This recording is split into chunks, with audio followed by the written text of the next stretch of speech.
I read a book once where the peasants banded together and fought back against tyranny.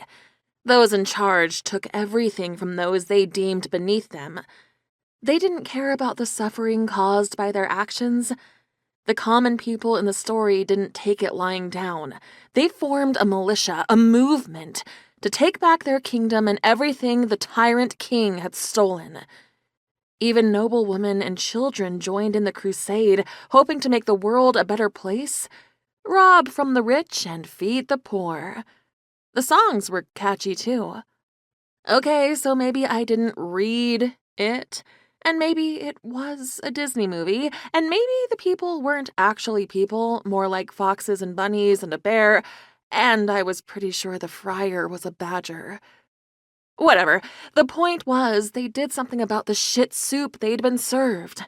They inspired me, which is why I was slinking around on Brooklyn rooftops by the waterfront of the East River in December, at midnight, in the freezing cold. I can't say the world has ever been a good place, but it is worse now than ever before. Magic had always existed, but now it was public knowledge on a global scale and had been for over 50 years. Portals to other worlds had stayed hidden for millennia, until one decided to rip a hole in the fabric of space and time, right smack in the middle of downtown Portland. Naturally, panic ensued. Chaos. All the craziness you'd expect from an apocalyptic event. It changed everything. Who had power, who had control. The basis of society itself was toppled. While we weren't in a cartoon version of medieval England, we were in what amounted to a twisted dystopian world that ran on magic and technology. The Supernatural Syndicate ruled New York City. Each of the 5 boroughs were controlled by a different species.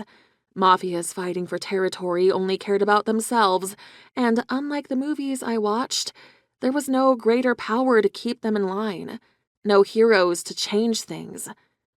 This was the only life, the only world I'd ever known. Brutal, savage, desolate. Someone had to step up to make it a better place. There was no reason that someone couldn't be me. I learned the single, universal truth at a young age. What couldn't be bought was taken, and no one could do a damn thing to stop it. The syndicate leaders would do anything to keep every bit of power they'd stolen. My father included.